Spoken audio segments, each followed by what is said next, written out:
it is important for governments to ensure that the average citizen feels safe and secure. Now, death is a part of life. We accept, we understand that. So people will die for health reasons, natural causes. But even then, the government still measures. So we are very concerned when we see many Jamaicans dying of non-communicable diseases, such as hypertension, diabetes, and other such diseases. And in fact, if deaths related to health reach a certain level, we sound an alarm. We call for emergency measures. Clearly, if they are communicable and they reach to the point where we consider it an epidemic, then we would immediately institute emergency measures. There would be no question. There would be no issues as to whether or not we should institute emergency measures to preserve life in those circumstances. However, there is another set of circumstances which precipitate death, and this is violence. We don't treat violence as a disease, and indeed, in our society, we have accepted, if not normalized, violence. We have calculated it into our normal social transactions. So it would appear that there is no sense of emergency when we lose lives as a result of violence.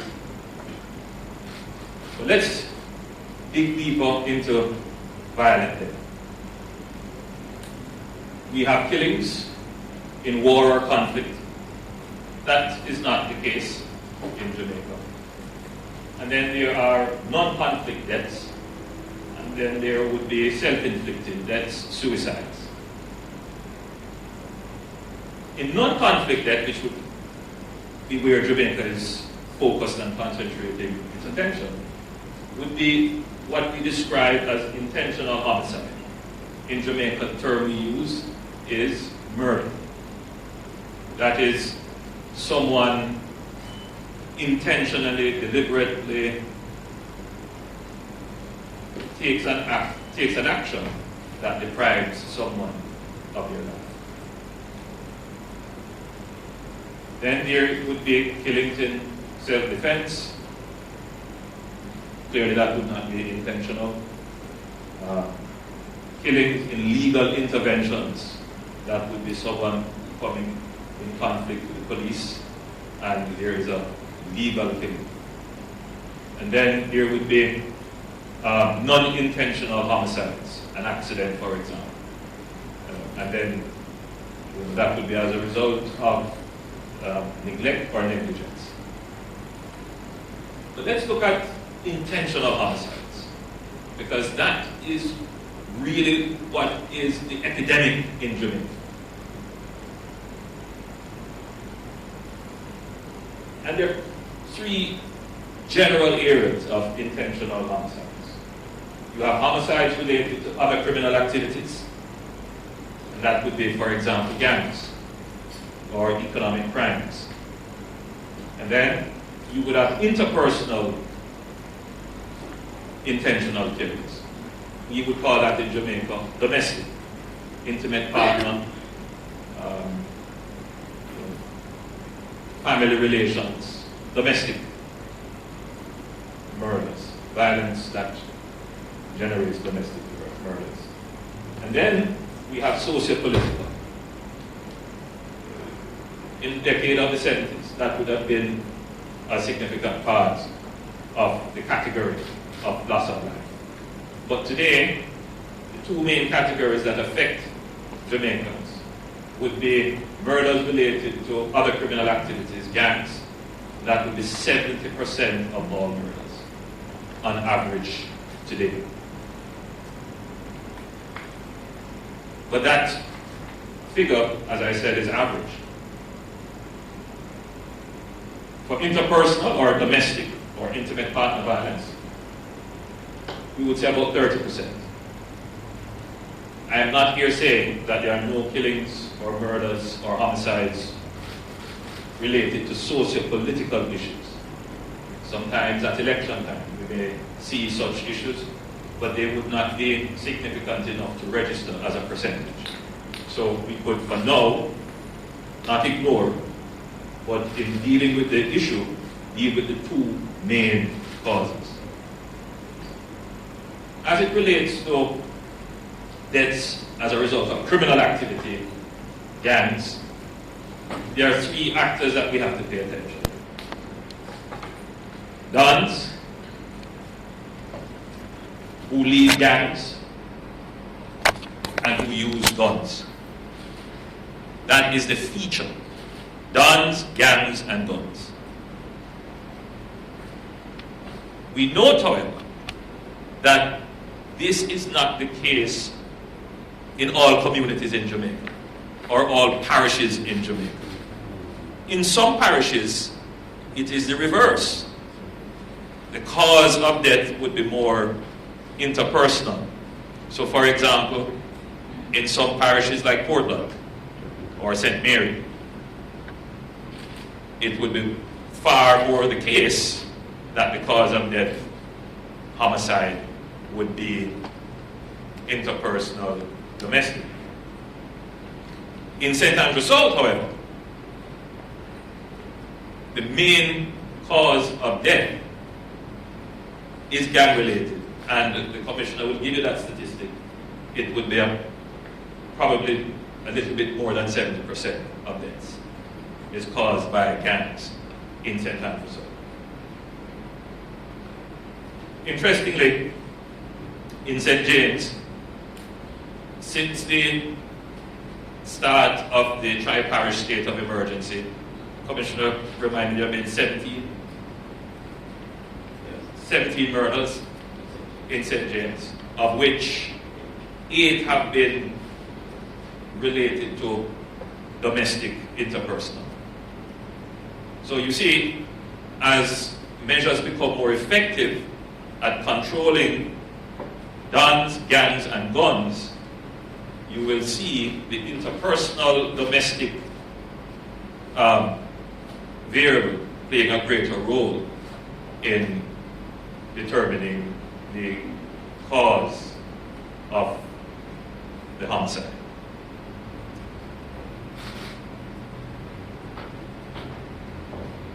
Having laid that fundamental point, which is just for a recap now to say that violence is at epidemic proportions in Jamaica.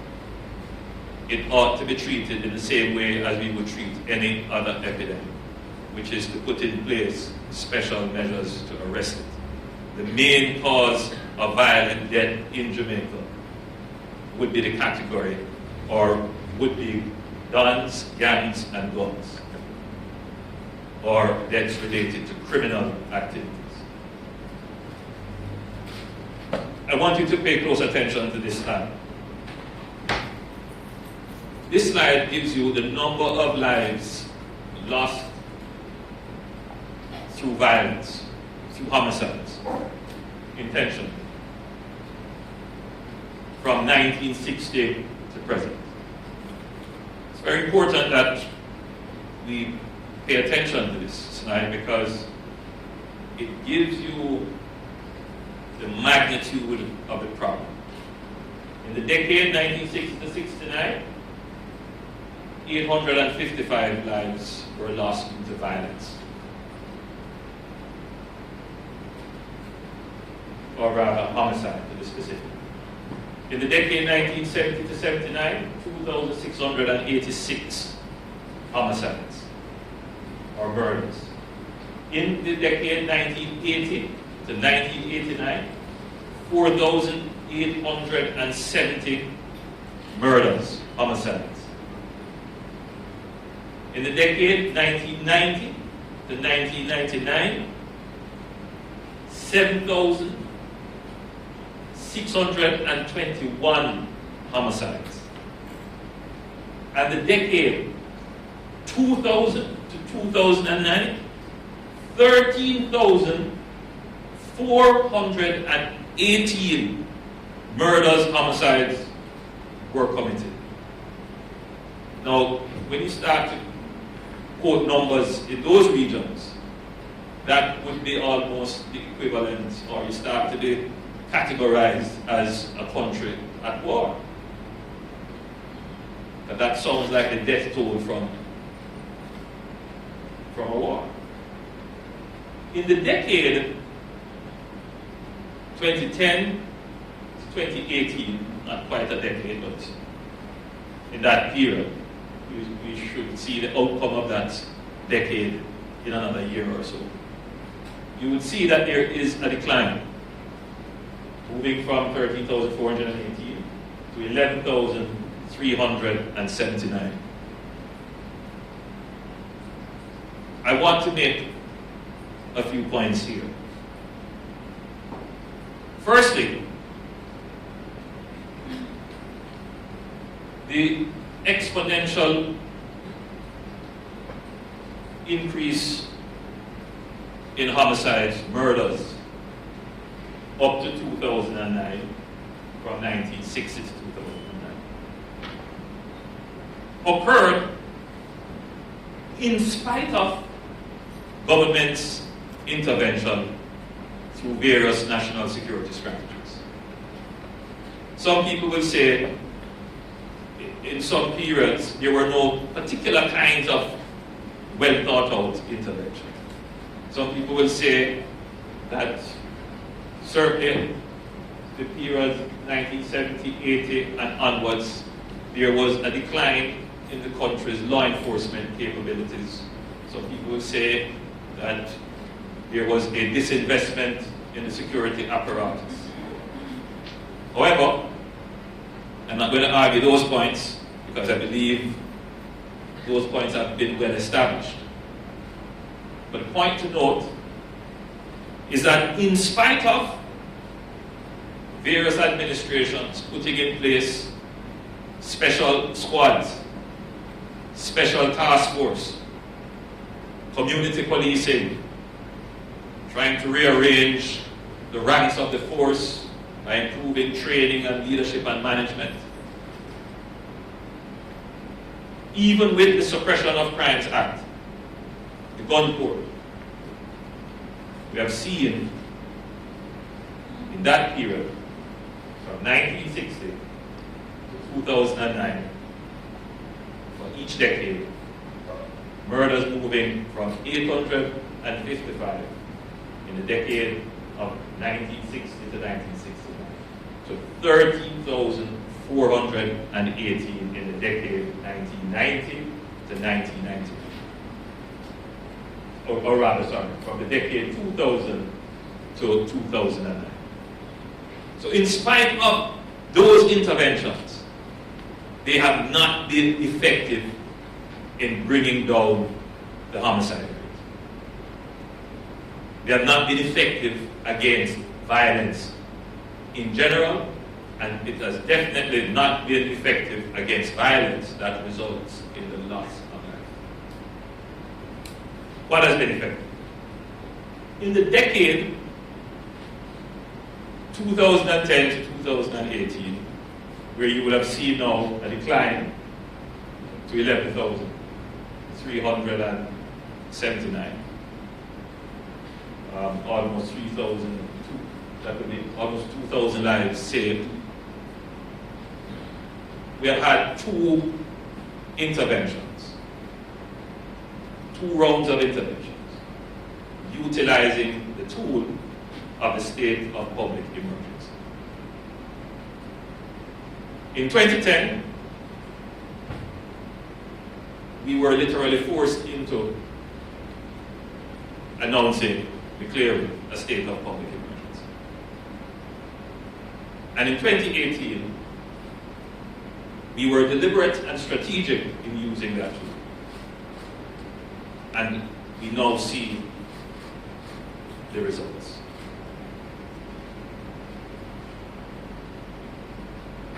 I want you to pay close attention to this slide. This is the actual murder rate, or rather the actual number of murders committed each year from 1962 to 2018. Now, anyone looking at this should be appalled, should be shocked. But this is the measure of the loss of life due to violence, intentional violence in our country. If this graph represented a disease, everyone would be saying emergency medicine. If that were the graph showing hypertension, or heart disease, or cancer, everyone would call this a national emergency. But because we do not see violence, and especially violence that results in the loss of life, as a disease, because ultimately it is a social problem.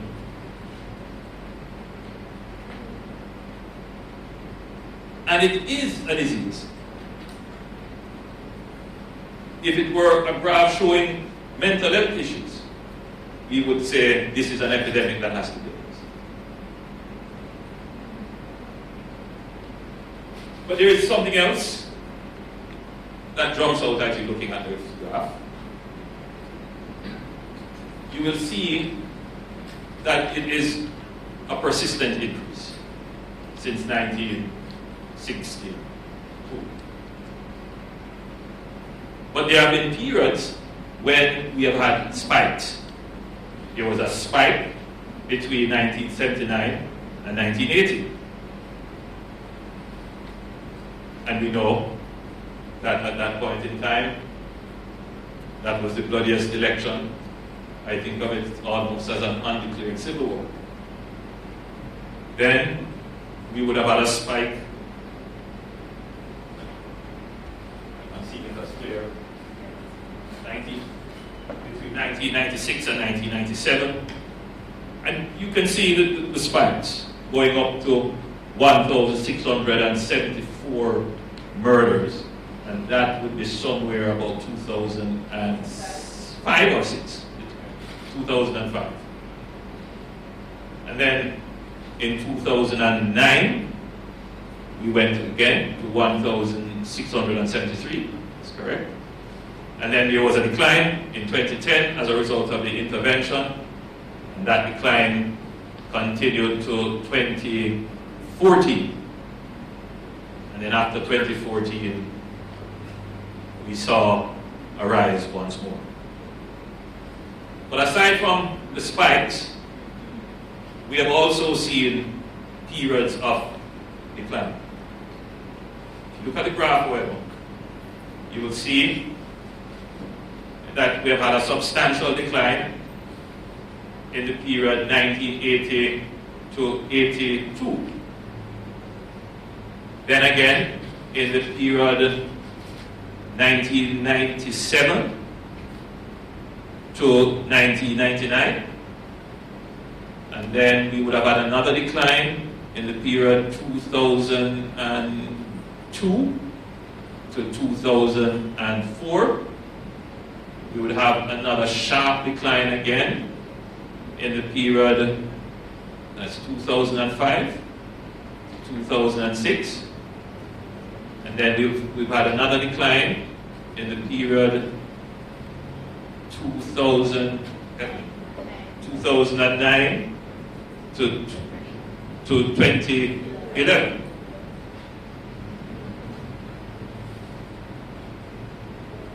If you look at the periods of decline, you will notice that we have never had more than 2 years of decline in our murder statistics. We have never had more than 2 years of decline in our murder statistics. What does this say to the policymaker? It says that the government, of whichever day, has not been consistent in utilizing whichever measure it was that they put in place to fight crime. So, consistency has always been an issue in crime fighting.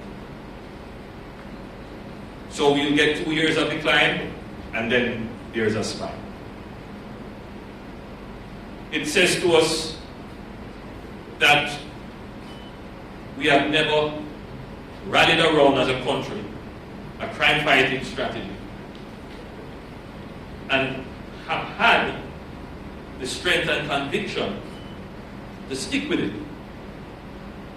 But it could also be that the crime fighting strategies that have been employed just did not work.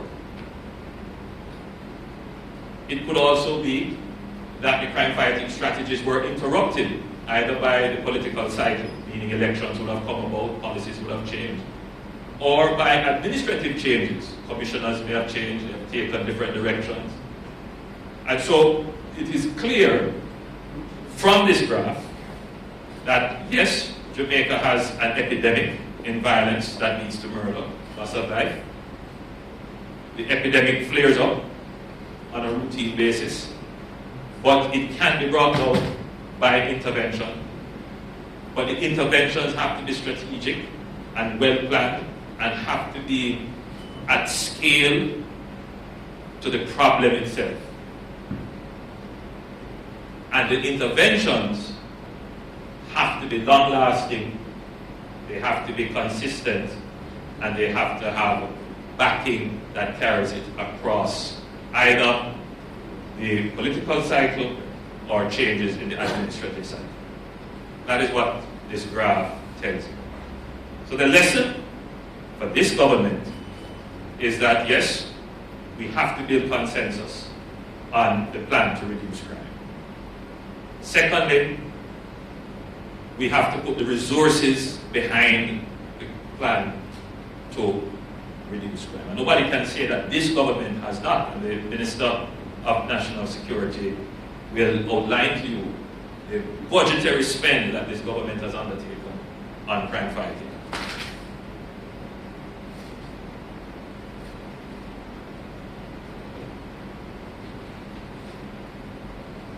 So,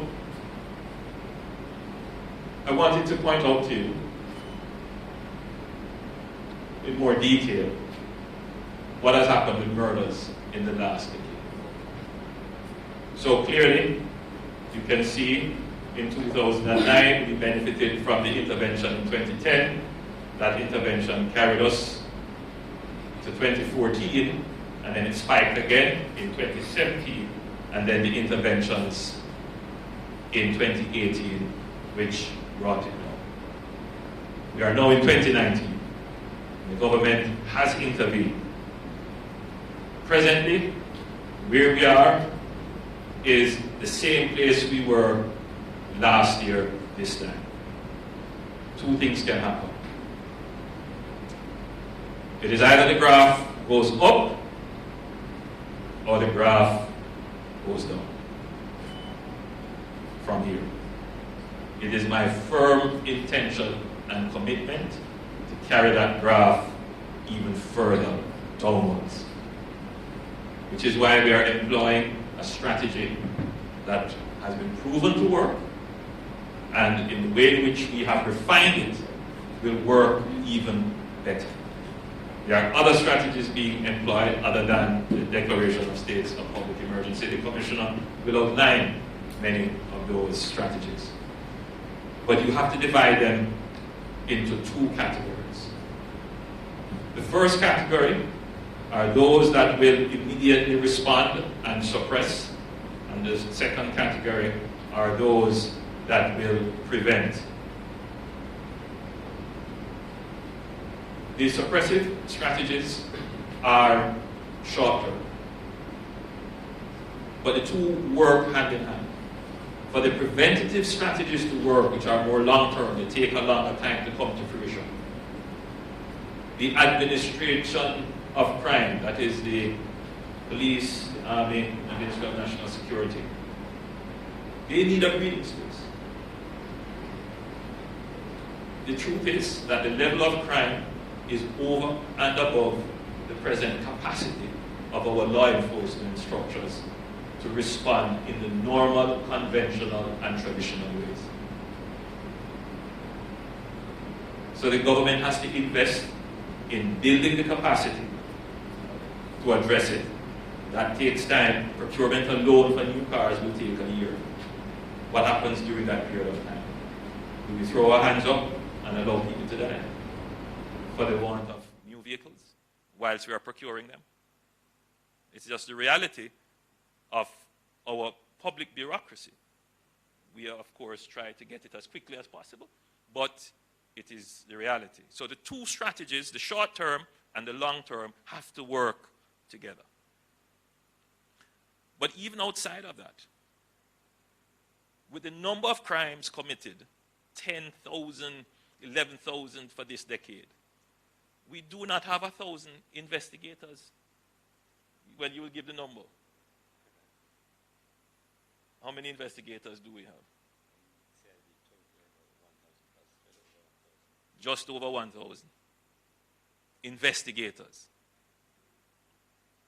So there are resource constraints which will not change within a year or 2 years. You know, you don't just pick an investigator out of a hat. They have to be trained. They have to get experience. So the government is employing not just one strategy, but a suite of strategies that complement each other. I wanted to point out to you the murder rate, which is a slightly different measure of murders. This is the number of homicides or murders per 100,000 population. What does this mean? Why do we use this measure? It is trying to give a sense of the exposure of the population to the probability of loss of life. So, clearly, in 1962, Jamaica's murder rate per 100,000 was 3.9. That's a very small probability of you losing your life in Jamaica. So Jamaica could be considered a relatively or a very safe place. In the United States, at that same time, or did I get it? I did it the wrong way. In the United States at that time, it was 3.9. In Jamaica, it was 4.6. But they were basically at the same place. They were relatively safe. And they tracked both countries, the United States and Jamaica, in terms of the murder rate per 100,000. Tracked each other up until 1974, when there was a clear departure. Jamaica became a very unsafe place. Clearly, the United States, their murder rate rose, fell, but it did not in any way compare to Jamaica's murder rate. Today, the murder rate in the United States is somewhere in the region of about 4.5 per 100,000. The world average, global average, is around 6 per 100,000. The average for this region, that is the Caribbean and Latin American region, is 16 per 100,000. And Jamaica's murder rate, as at last year, is now 47.2 per 100,000. That is not safe. It's not safe compared to the United States. It's not safe compared to the world average. It's not safe compared to the regional average. This is an epidemic, and there is no one who can tell me that the country should be satisfied with this and not be prepared to take extraordinary measures to address this problem.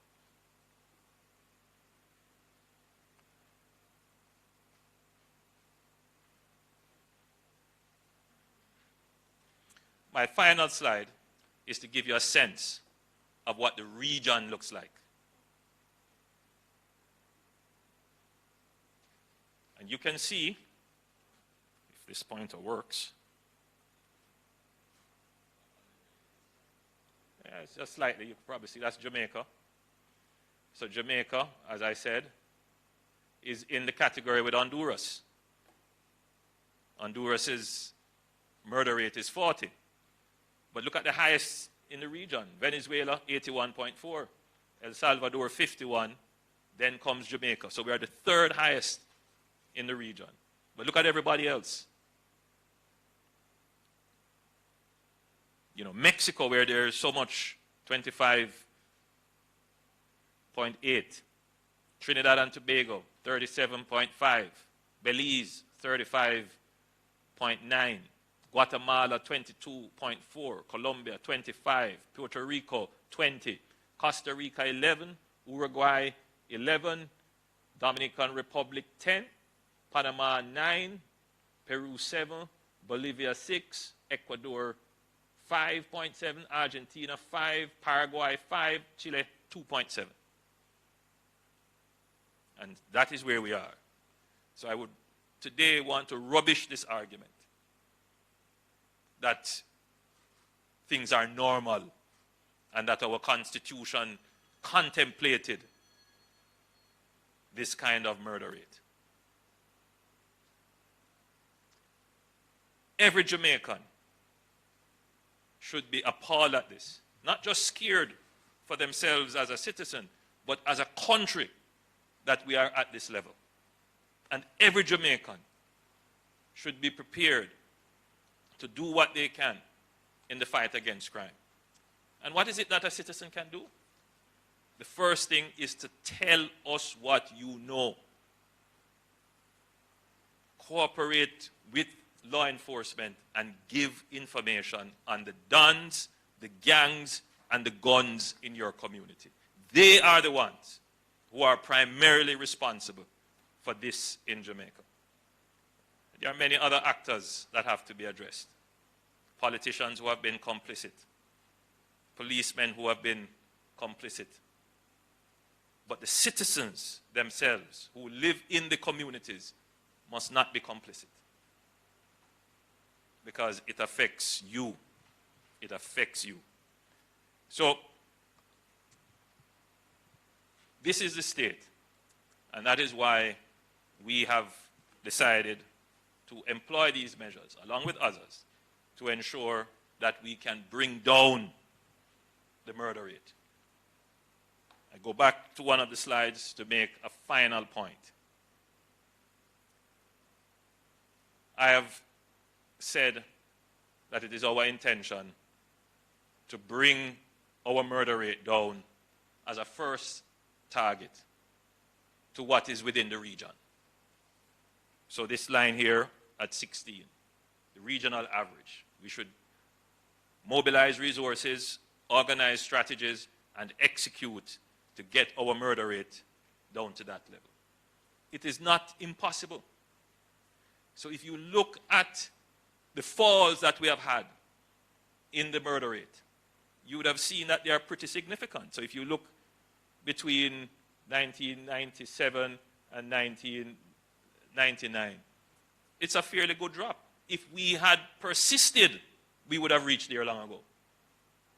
If you look at the drop in 2010, if we had really persisted, if we had gone on with another state of emergency at that time, in St. Catherine as we had proposed, we would have uprooted one of the most dangerous gangs in this country, and we would have probably been all the way now down to, we would have uprooted not just one, you're right, 2 of the most dangerous gangs then.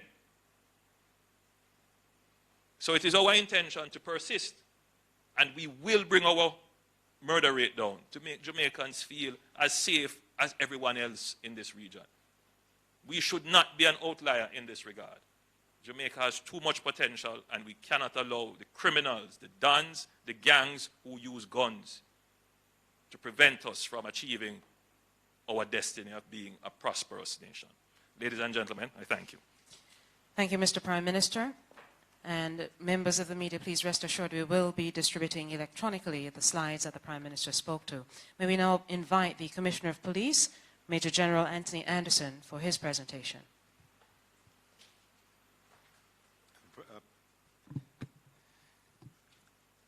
Prime Minister, Minister of National Security, Chief of Defense Staff, members of the media, ladies and gentlemen, good morning. The high level of violent crime that we're experiencing in St. Andrew South Division, particularly the upswing in the past 2 months, is at a scale and of a nature such that it greatly endangers public safety. The division has historically been one of the most violent regions in the country, with over 25 gangs currently engaged in inter- and intra-gang conflicts currently. Already since the start of 2019, the division has recorded the highest number of murders, 94, and shootings, 98, among police divisions in Jamaica. This murder figure places St. Andrew South as 33% above the next highest police division, which is Clarendon at 72.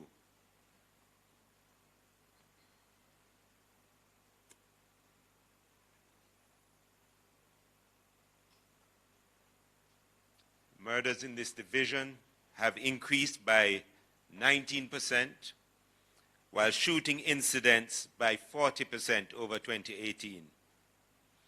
The gang warfare has restricted the free movement of citizens and has caused the disruption of livelihoods in sections of the division.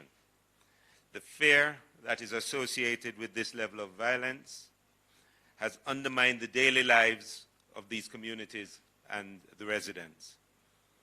As a consequence, and in consultation with the Chief of Defense Staff, we have requested that a state of public emergency be declared in the St. Andrew South Police Division. As has been demonstrated through previous and current states of emergency, this methodology has been very effective in reducing violent crime. A state of emergency allows us to utilize our resources in a more effective manner, and this is achieved while simultaneously reducing violent confrontations with the security forces. By way of update, we have seen reductions in murders in St. James, Westmoreland, and Hanover of 65%, 76%, and 56% respectively when compared with the 2 months prior to the declaration of the tri-parish states of emergency. Like St. James, St. Andrew South is identified as a division with a violent crime situation that calls for the implementation of a state of public emergency. As we continue to advance a strategy to reduce crime across all divisions, utilizing several policing tools, focusing on gangs, guns, and dons, and focusing also on some public order issues, it includes a heavy emphasis on investigations and the use of technology, as well as institutional capacity building activities. But we must save the lives of our citizens and reduce the trauma to entire families when one member of that family is a victim of violence. As the chief indicator of an act of violence being a preceding act of violence, we must break the cycle. We must stand between those who would do harm and those in danger. Our objectives of the state of emergency in St. Andrew South are therefore to establish and maintain a period of low violent crime in the volatile communities within that police division, and to normalize these communities and provide safety for the residents.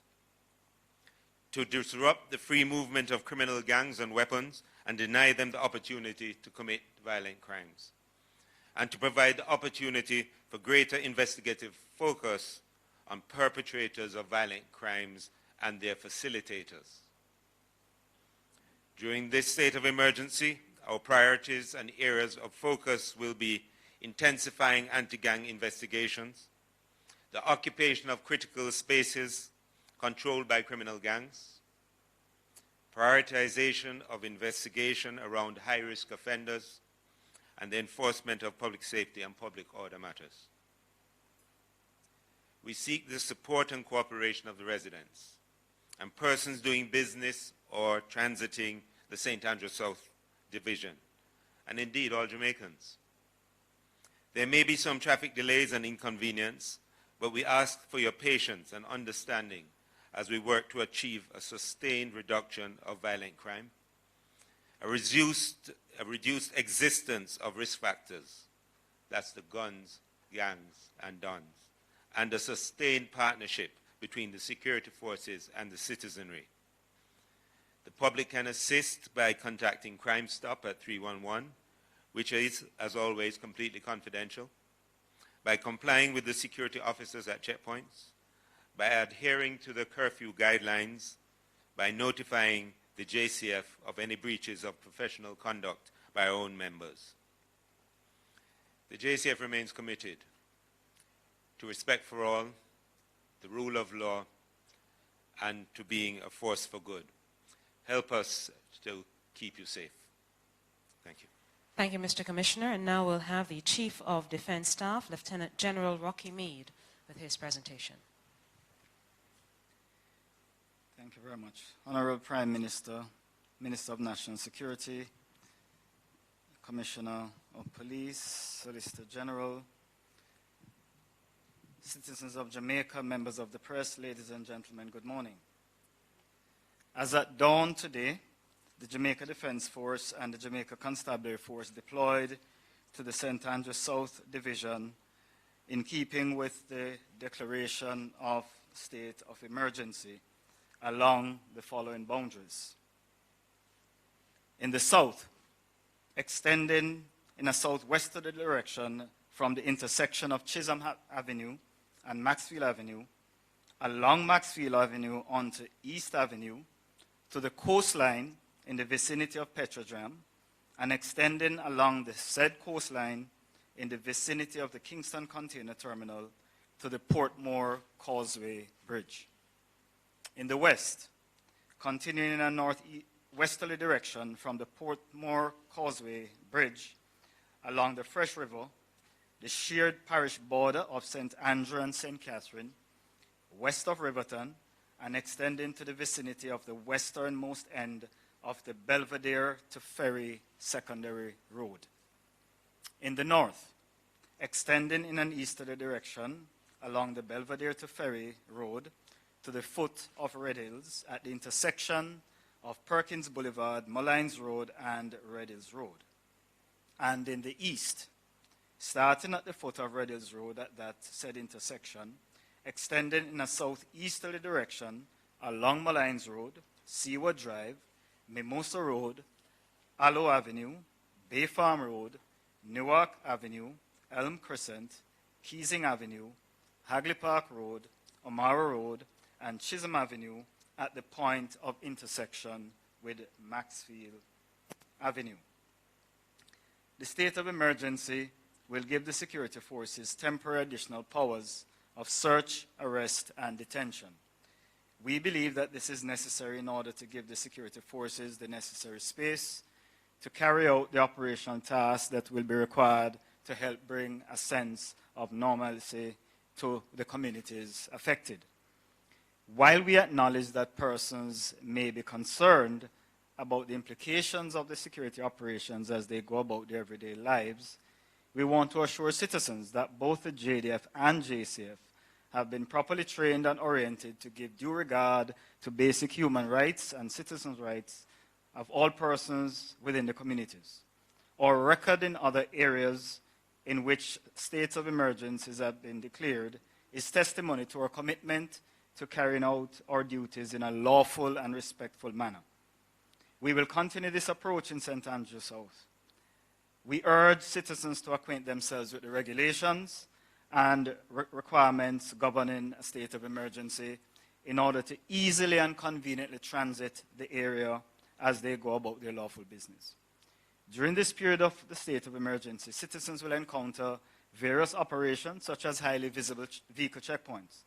The purpose of these checkpoints are not to unnecessarily inconvenience citizens, but rather to add a robust element of security for residents as well as other citizens transiting the area. We ask persons as they approach the checkpoints to lower their windows and during dark periods turn on their roof lights. This will allow us to more efficiently process you through. We also implore citizens that as they comply with the guidelines to transit the area, they should not slow down beyond what is reasonable and requested, just to observe what is happening. This may cause unnecessary traffic buildup.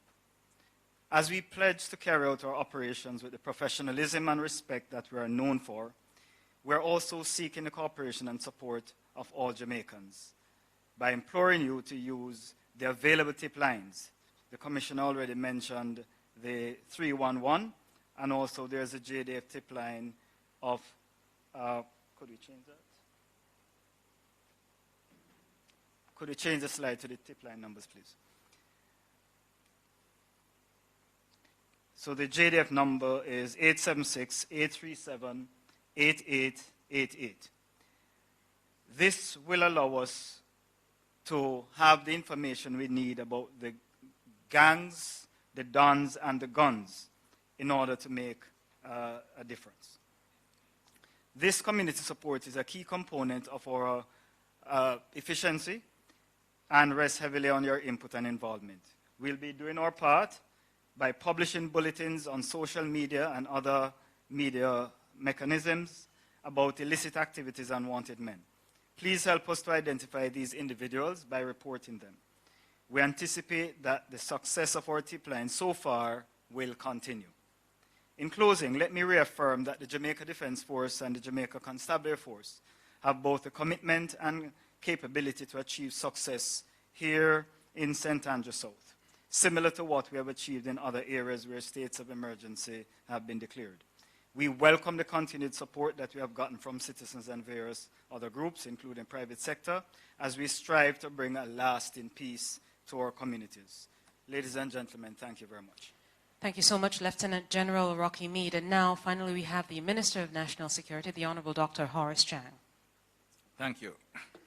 Honourable Prime Minister, our Chief of Police, Chief of Defence Force, and our Solicitor General. My job is really to reassure the public that the government's policy is committed to a long-term solution to the criminal activity in this country. As we enter this phase of another phase of a state of public emergency, again, we take this opportunity to reassure you our commitment to providing resources to our security forces. And I begin there because I think that's where the individuals say the rubber hits the tar.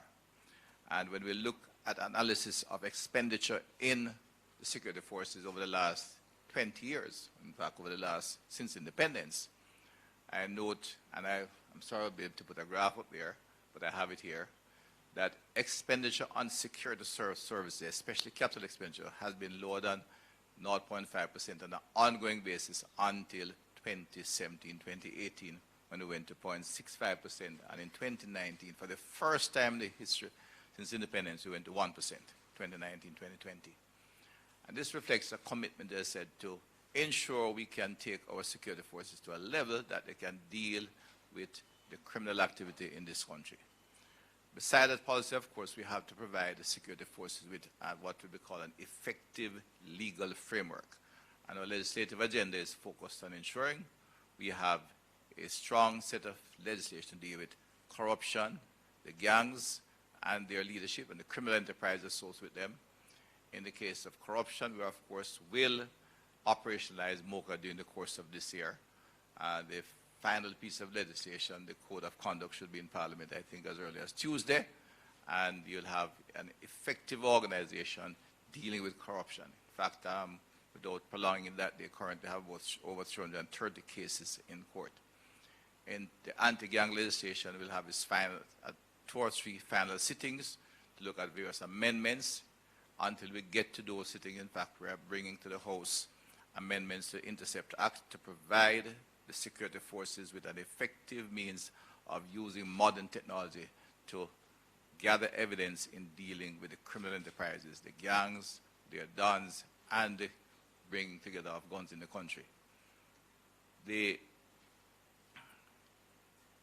other element of the Ministry of National Security which is a holistic approach to entire dismantling of our gangs, will, of course, involve acting as a conduit in the window for the source of services being initiated by this government into critical and targeted areas. Targeted operations is the base of our activity. We have to look in the communities that have the major challenges. We have to identify the gangs and their leadership, the dons, and we have to protect our borders and stop the flow of guns that come to this country and kill Jamaicans. Of course, the Commissioner has outlined the causes for this particular event and will at other times outline the overall operation to improve the quality of our police force.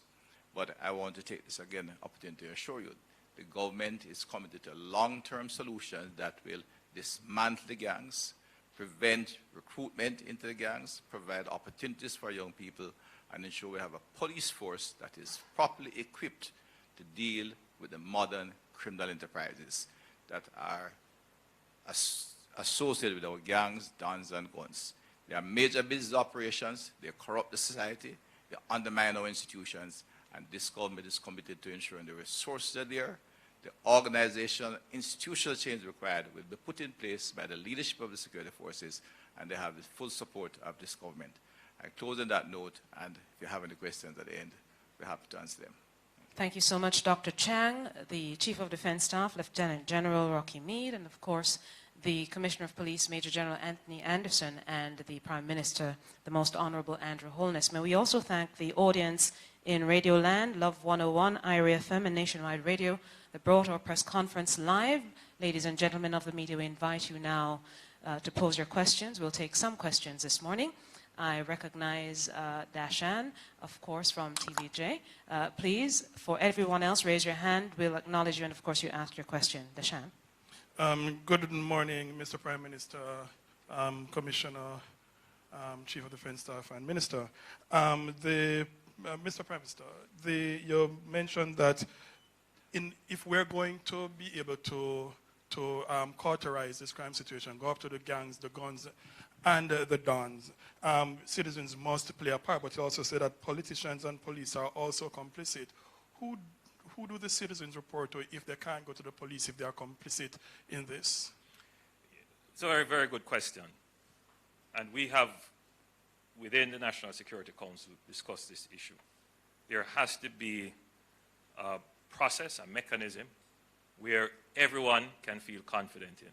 The Commissioner did not point out in his presentation, but in other fora, he has mentioned that a part of the strategy of the police, and indeed it has been the strategy of the military, to provide channels of secure communications with the public. And I will invite Commissioner to speak of the initiative that you have in place. Okay. I think in properly answering that question, though, that there may be police officers who are complicit, but that is not a reflection of the entire force in any way. A lot of the information we get is through police officers, but largely through police officers who are known to the person who's giving them the information. We use the other methods, as mentioned here, to get information, and we have an intelligence bureau that is constantly collecting. The majority of police officers who are arrested, the vast majority are arrested by their colleagues. They do not accept, and we do not accept, that we should have members in our midst who are complicit. And so the fact that those people may exist should not be taken as a reflection of a position of the organization. And so there are many channels, and as I say, there are people who are trusted, and we do get a lot of information in the force, because there are not a lot of our citizens who trust police officers.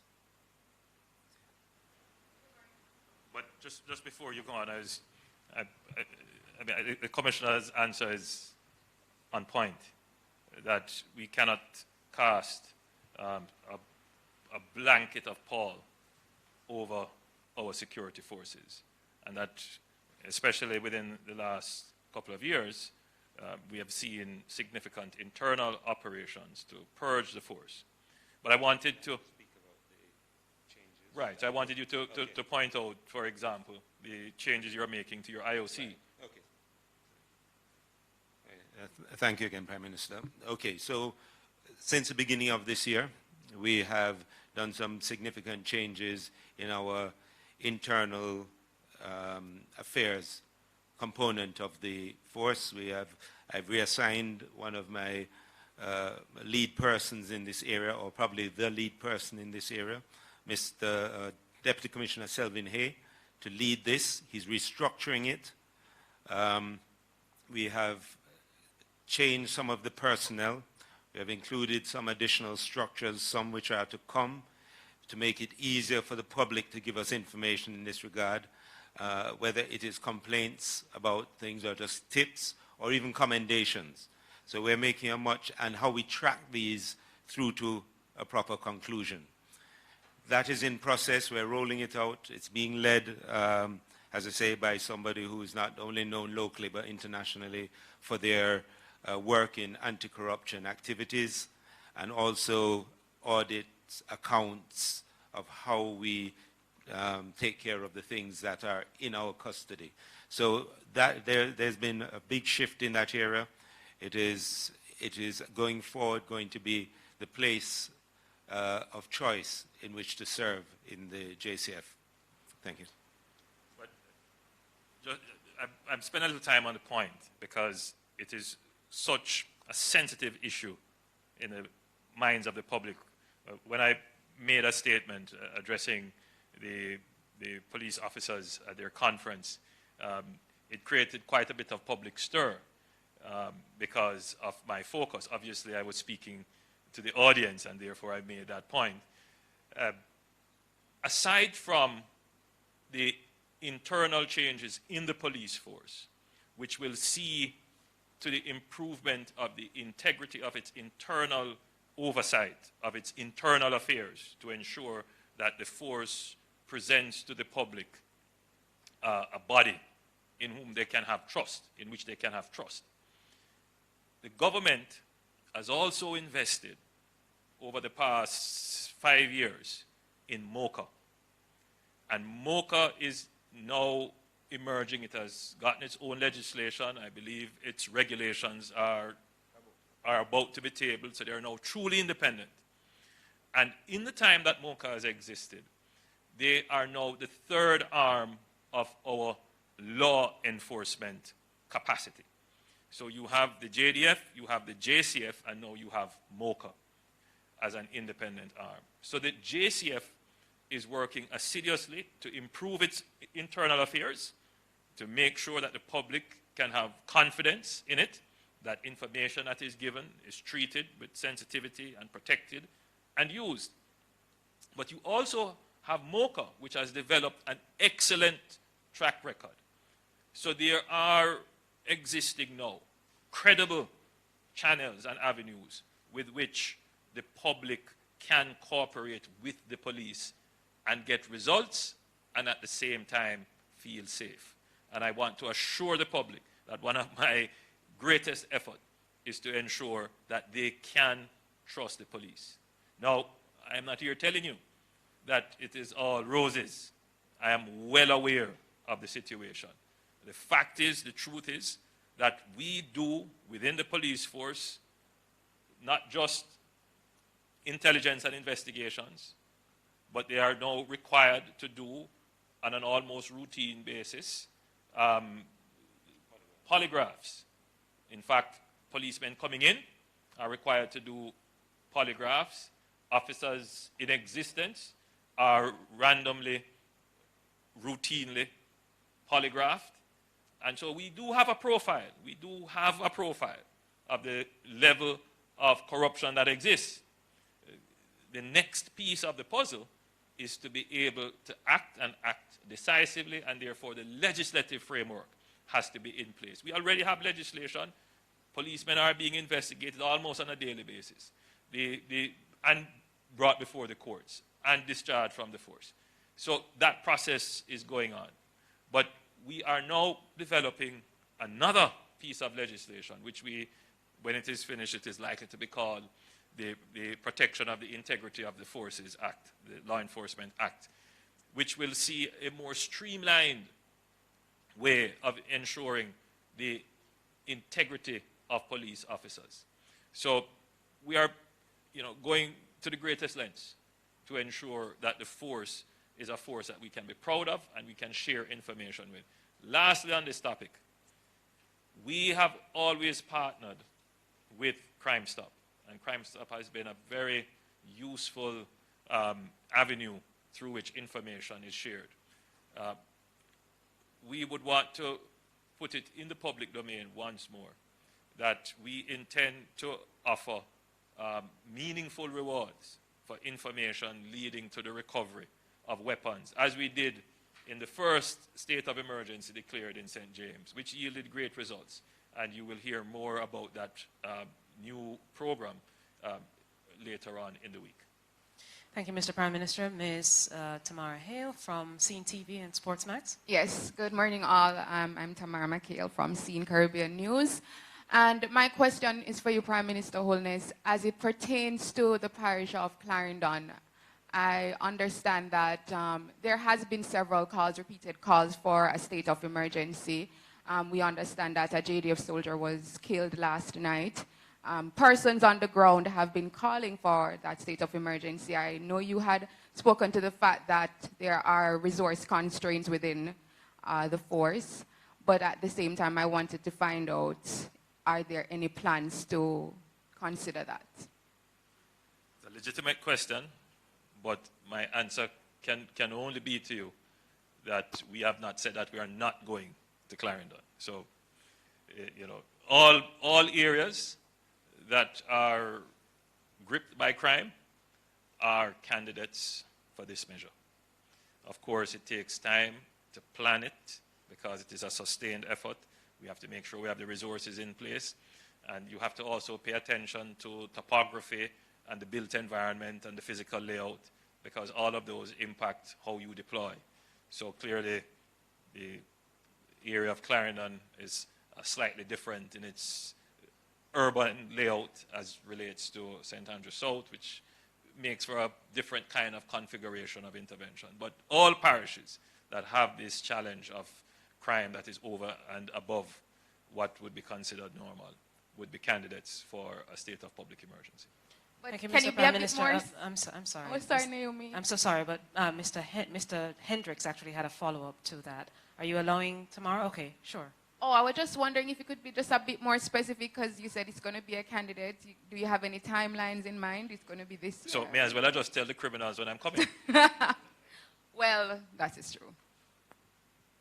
All right. Yes. The question I was going to ask is the rationale for going after St. Andrew South, as she has pointed out, based on the crime statistics, it's the bloodiest police division. Clarendon the second, St. Catherine South the third, St. James the fourth. But St. James is still having an increase in crime despite a state of emergency. Going into, based on the last police statistics I saw, which I didn't see the one that came out yesterday, I saw the one last week, which I was looking at just now. Based on the state of emergency in St. James, how many gangs have the police and the JDF managed to dismantle? We're going after gangs in St. Andrew South, but in this area that we are now, how many gangs have we dismantled so far? Okay, firstly, let's be clear. The state of emergency reduces violence. It creates the conditions for the gang investigations. So apart from the local team there, we've sent down additional persons to take advantage of that space. So we have a number of ongoing investigations, gang investigations there. Also in Westmoreland. Now, St. Andrew South is obviously, as you said, the highest rate, and then obviously the police division with the most gangs in it, and certainly the most active gangs. And so that is why we have gone there. The crime in St. James since the state of emergency has reduced significantly, the violent crime, significantly. As I said, the 2 months since the state of emergency, if you go back 2 months from that point, because we're in it for just over 2 months, of 2 months and a couple of days, you'll see a 65% difference over that. It's significant, and that's the real value that you see playing out. In Westmoreland, it was 76% if you go forward since the state of emergency and go back those 2 months. It's a 76% job. What we saw in St. James, when I was looking at the figures a couple of days ago, we had actually had 17 murders since at that point in St. James, of which 8 were those interpersonal ones. 6 of them were gang-related, and then there were some undetermined ones at the moment. Yes. Right. But before that, I'm saying that whatever that is a 65% decline of what was happening before for the similar period. Okay? All right. Right, thank you so much, Mr. Commissioner. Our final question goes to Mr. Carroll Walker. Good morning. This question is for you, Mr. Prime Minister. As a country, we have a history of being very cooperative with our neighbors to the north in helping them protect their borders and what goes into their country. We are now beset by an influx of guns and ammunition that we don't manufacture. Do you or would you think of any plan to, let me word it properly,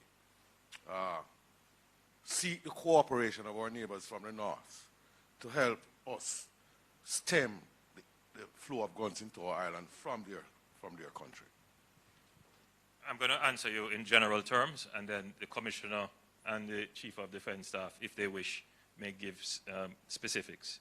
The cooperation between the government of Jamaica and the government of the United States is a strong and ongoing cooperation in all areas as it relates to national security, border security, crime and violence. In terms of the interdiction of weapons and other illegal contraband coming into the country, there are protocols and programs established for cooperation. You would have seen in the media recently where that was explained. Can they be strengthened? Can there be new initiatives? Yes, and we're always contemplating those. But bear in mind, and Jamaica must come to the understanding that our national security is our business. Thank you so much, Mr. Prime Minister. It's 5 minutes to 12 o'clock, everyone. The CDS will respond, and then we can wrap this up. Thank you. Just to add some specifics to what the Prime Minister said. What we have done is we have invested significantly in our maritime and air resources to tackle that, in addition to assisting more directly with the border control. And what I can say quite definitively is that we have had significant collaboration with our partners in terms of making those resources effective. We have had joint operations. They have been very successful. So the trade that takes place largely is one of drugs being traded for guns. And we have disrupted several efforts to export drugs in the trade for guns this year. And that has been with the cooperation of our significant partners. So it has